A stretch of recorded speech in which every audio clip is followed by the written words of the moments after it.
Parliamentary പാർട്ടിയുടെ ഭാഗമല്ല, പാർട്ടിയുടെ ഭാഗമല്ല. എങ്ങനെ ഇരിക്കണം? Nothing more, no more comments. ഇത് അങ്ങനെ കുറെ ആൾക്കാർ നീലത്താർപ്പയും കസേരയും കാണുമ്പോൾ കുറ്റിയും പറിച്ചു പോന്നോളൂ. ഇഡ്ഡലിയും സാമ്പാറും കേട്ടാ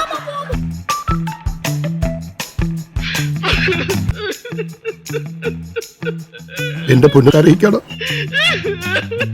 അടിപൊളി. എങ്ങനെയാണ് പാർട്ടി പുറത്താക്കിയ ഒരാളെ യൂത്ത് കോൺഗ്രസ് സംരക്ഷിക്കുന്നത്?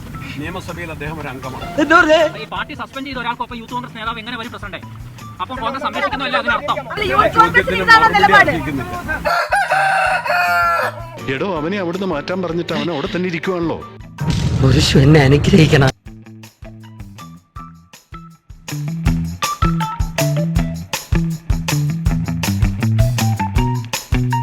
പറയാൻ പറ്റുമോ? അങ്ങനെയൊക്കെ പറയാൻ പറ്റുമോ? ഉള്ളിൽ സങ്കടം ഉണ്ട് കേട്ടോ, ഉള്ളിൽ സങ്കടം ഉണ്ട് കേട്ടോ, അങ്ങനെയൊന്നും പറയരുത്.